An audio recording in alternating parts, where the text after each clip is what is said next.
Hi, what's up? Hello. My name is Liz and you're watching for Booking Out Loud. So today I'm going to do something a little bit different, mostly because even though last month it was kind of a bad reading month for me, I still managed to do, or not do, but I still managed to read 23 books, 24 books around there. And that video took forever to film and probably took forever for you to watch. So this month and probably a couple months from now, I'm going to try to do like a mid-month update, mostly because I do have enough books to talk about, and it's my hope that at the end of the month, I can just do a quick refresher and move right on. So let's see if this works. And if you like it, please let me know in the comments below. Similarly, if you don't like it. So let's get started. Today is currently February 15th, and I have read about 14 books already. So I think this is a very needed update. And just like my January wrap up, I am going to go in order of the books I read. They're not in any particular genre order. They're not in any particular favorites order. It's just, what are the books I finished this term? 15 days. All right, so let's go with book number 1 that I finished on like January 1st.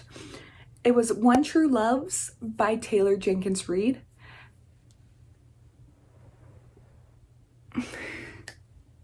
Wanted to move that over there so you can see it better. Okay, so the first book I read this month is One True Loves by Taylor Jenkins Reid. And this is a story about a girl who had married her high school sweetheart. They traveled the world together. They loved each other.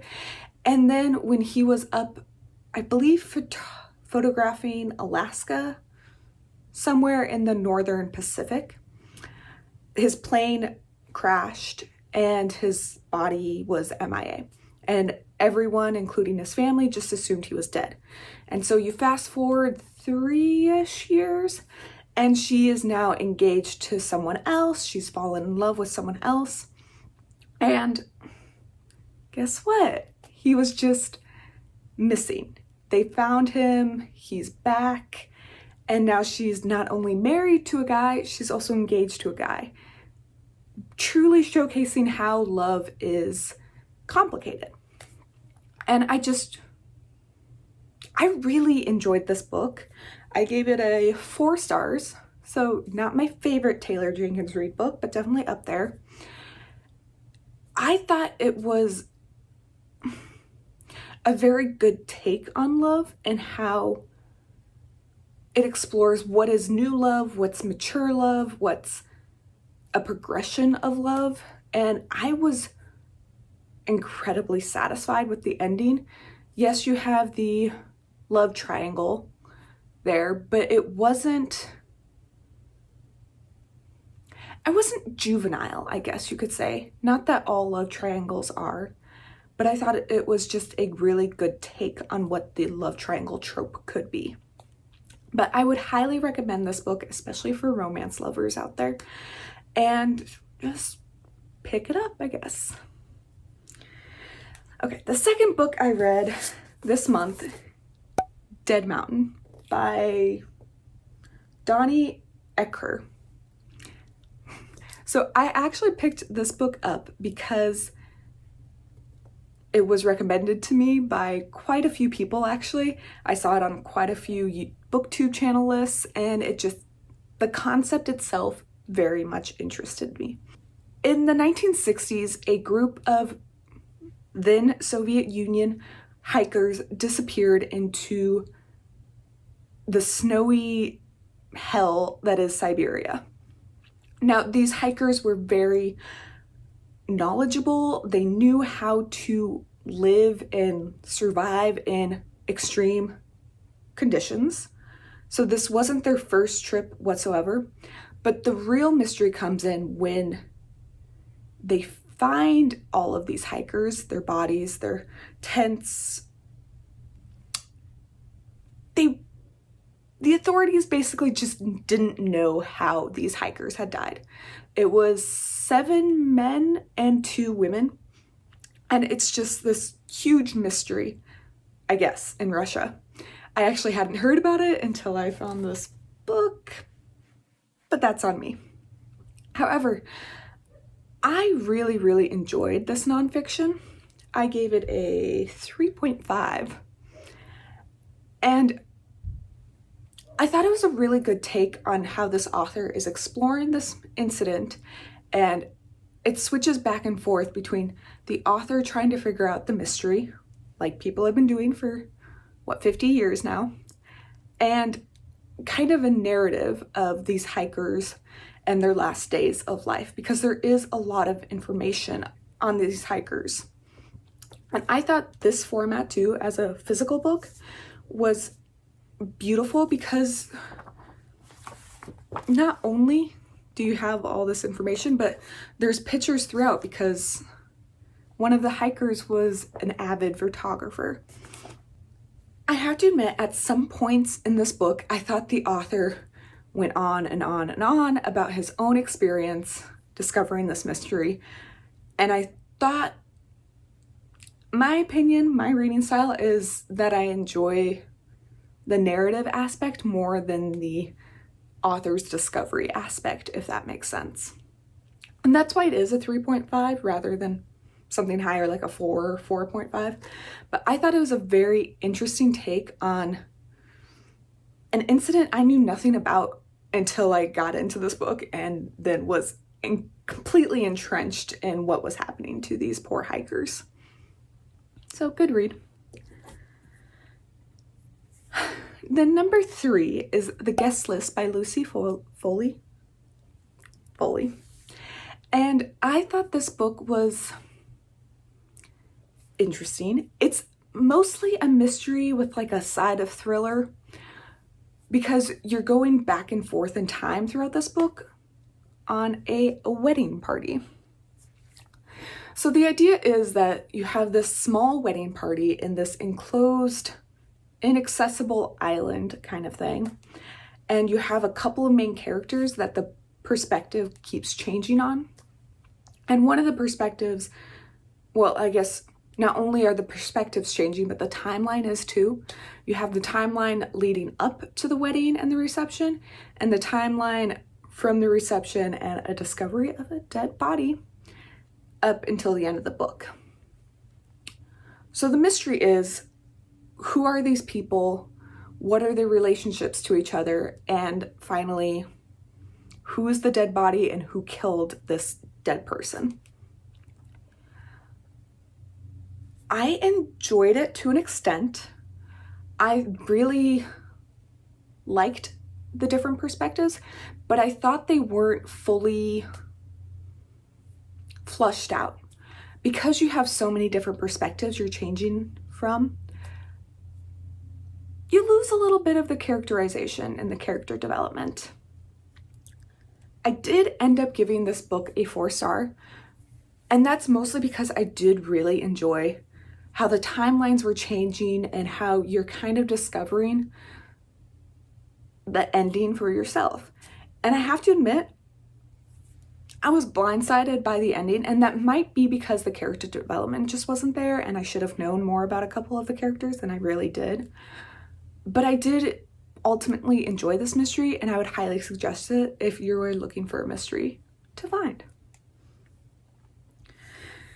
All right, so the 5th book that I actually really, really enjoyed this month is Where the Crawdads Sing by Delia? Owen? Delilah? No, it's Delia. Definitely Delia. Sorry. But Where the Crawdads Sing, and it's mostly about a story. Every book's about a story. It's mostly about a girl who's kind of been abandoned by her family, by the town she lives by, and she just, from a very young age, has to become self-sufficient. And she lives by a swamp. So it's Definitely down south. I would guess Louisiana. I kind of forget where this book exactly takes place, but it's down south. She lives by a swamp and she becomes like this swamp girl, and the town kind of ostracizes her, doesn't really help her at all, and it's her life story.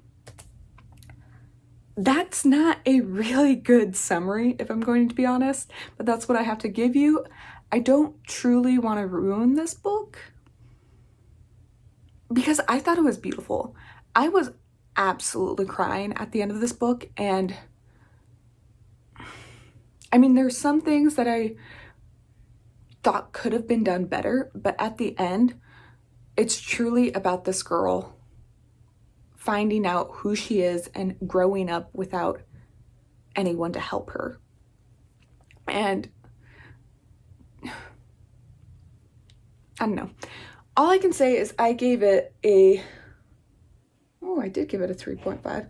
I might change that to a 4 just because this story had me absolutely falling in love with this girl. And then at the end, it was just, it wasn't a surprising ending, I'll say that right off the start. Not that it's supposed to be surprising, but I just thought it was ended beautifully and it just wrapped up the whole book. All right, so the next book I read was Six of Crows, and then right after Crooked Kingdom. I'll just leave this guy up for both of them. I enjoyed both these two books. I thought it was a decent duology, although I have to admit, I was wanting on some of the character relationships, and it's just interesting because this is a series that is very beloved in the booktube community, and I was going into it thinking that it's for sure going to be a 5-star book series for me just because it has everything that I enjoy. I do enjoy YA, I love fantasy, character relationships are key, and just a good development over the plot. It's not too slow, it's not too fast. And don't get me wrong, I did enjoy these books. I gave this one a 4.5 and I gave Crooked Kingdom a 4. But at the same time, I don't know if I would call it my favorite book series of all time. And that's just life. I did do a vlog while reading these two books, and I'll of course link it above and below like always. And if you're curious, just take a watch. Okay, the next book I read this month is A Deadly Education by Naomi Novik. And this is the first Naomi Novik book that I have ever read. And I mainly picked it up because I heard there was a lot of controversy behind it. It's a white author taking on a lot of diverse characters, and there's a lot of people that are saying there are positives and there are negatives. And I was just curious because I also really enjoyed the summary of the book. I have a lot of thoughts about it. And I will tell you right now, I gave it a 3.5 stars, but I'm going to save most of my thoughts on a book review that I will do later this week. And of course, when that comes out, I will link it below for you to peruse if you're watching this at a later date. But yeah, it's an interesting book with a lot of interesting world backstory, as in like author backstory. So wait for my review to come out. Okay, the next book that I did end up finishing earlier this month is Becoming by Michelle Obama. It was a reread for me, and both times I've now read it over audiobook. I don't own the physical copy. Honestly, the reason I picked this book up was because I recently read Obama's book, and I just wanted to go back and read Michelle's book again, because why not? I didn't think it was any worse or any better the second read, and I gave it a 4-star just like I did last time I read it. And I just highly recommend it, point blank. Okay, the next book I read was The Death of Mrs. Westaway by Ruth Ware. I honestly, when did she come out with this book? I honestly don't know when she came out with this book or what timeline, not timeline, but what order she came out with it. I think this was the last Ruth Ware book I needed to read to complete her whole completed works, whatever you call it. It's not my least favorite Ruth Ware book, but I also don't think it's my most favorited book. Words. But The Death of Mrs. Westaway is pretty much a full-on mystery. It's about this girl, young adult, who has fallen on some hard times, and she gets a letter saying that she is in the will of this woman, Mrs. Westaway, who supposedly is her grandmother, but she has no idea who this woman is, and the name on the paper that she received is also completely wrong. And it's just her trying to figure out her place in this family, who this family is, and just, is she gonna get that money? I thought it was a very interesting mystery. It's an old trope that's been used quite often. You get a will from a relative you had no idea. Personally, I'm still waiting for my wealthy relative to send me money, or at least put me in their will. I would love it to happen to me. Just gonna put that out there. But I thought it was just a fine mystery, and I ended up giving it a 3-star. I do highly suggest it if you're into mysteries, and maybe you'll enjoy it more than I did. So the next book that I read was I'm Thinking of Ending Things by Iain Reid. And it's actually a pretty short book. I wasn't expecting it to be this short, and I listened to it on audio. So I guess I read 2 audiobooks at the start of this month. And mostly I picked up this book because I saw Netflix posted a movie about it, and I wanted to watch the Netflix movie. Still haven't gotten around to seeing it. I'll probably do that this week at some point. But I don't know, I did really enjoy this book. I thought it was a wonderful horror mystery book because at its base, it's about a girl who's going to visit her boyfriend of 6 months' parents. And a little bit before the trip, and of course during the trip, she's decided to break up with her boyfriend. So the trip itself isn't something she really truly wants to do. And then at the same time, you go between different sections where you have this mysterious 2 people talking about an incident at a school. And throughout the story, you kind of learn more about our main characters, and you learn more about this incident, and you're trying to figure out how these 2 things relate. I thought it was done very, very well. I loved the narration of this audiobook, and I would just highly suggest it. Point blank. I gave it a 3.5. I gave it a 3.5 stars. Whew. Okay. We're close. We're close. Give me 4 more books?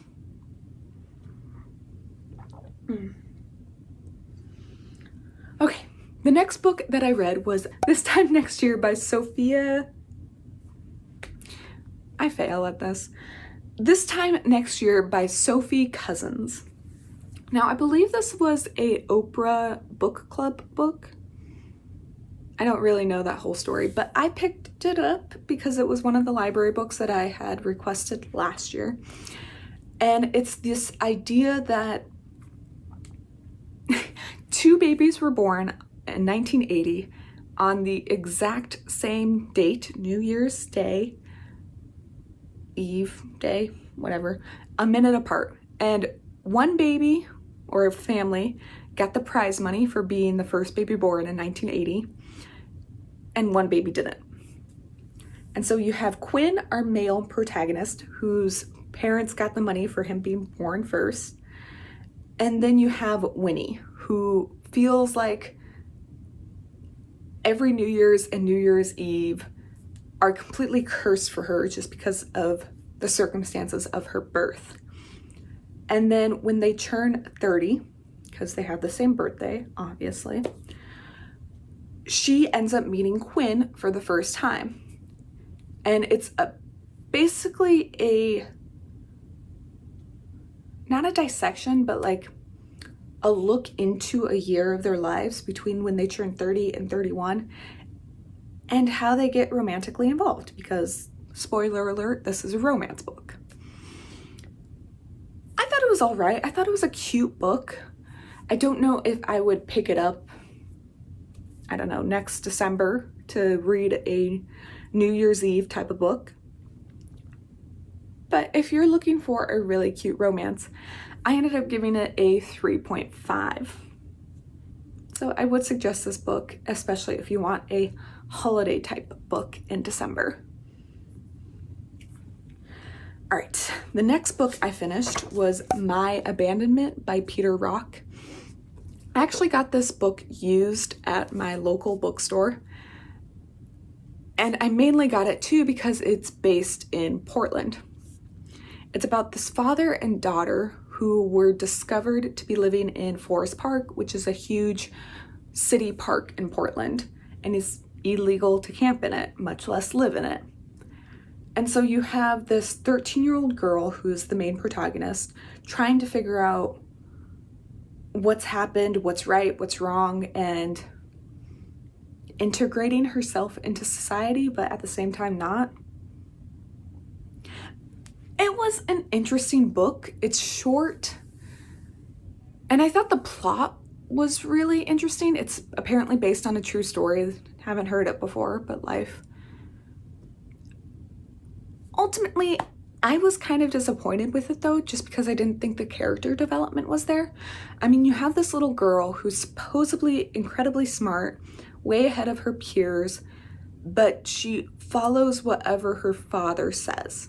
And then the ending kind of came out of nowhere because she's not supposed to remember her past, but then she starts remembering her past, but really, really slowly considering the length of this book. And I honestly would not recommend it for anyone. I just think there's better stories out there. Glad I read it. Probably won't read it again. I gave it a 2-star. So. All right. Now, my favorite nonfiction book I've read so far this month is Cannibalism by Bill Schutt. And I might be a very weird person, but I thought this was utterly fascinating. So this author takes you through the biology of cannibalism, kind of the history of animals eating each other, eating themselves, all that good stuff, and kind of the differences of mammals, reptilians, everything you can really think of. Dinosaurs, he goes over dinosaur cannibalism, which I didn't even know was a thing. And then he gets into a very social, cultural aspect of cannibalism, not even just looking at the cultural, the ritualistic cannibalism and the burial rite cannibalism of different peoples throughout history, but also like certain aspects of survival cannibalism. So he looks at Darwinism, not Darwinism, the Donner Party. He looks at Leningrad. He looks at the custom of the sea, where if sailors ran out of food, they drew straws. They drew straws to figure out who gets to be eaten and who kills the person. I thought it was a really interesting book, a really good take. And he's also really funny throughout the book. There was one part where they're talking about Bill Schutt is talking about the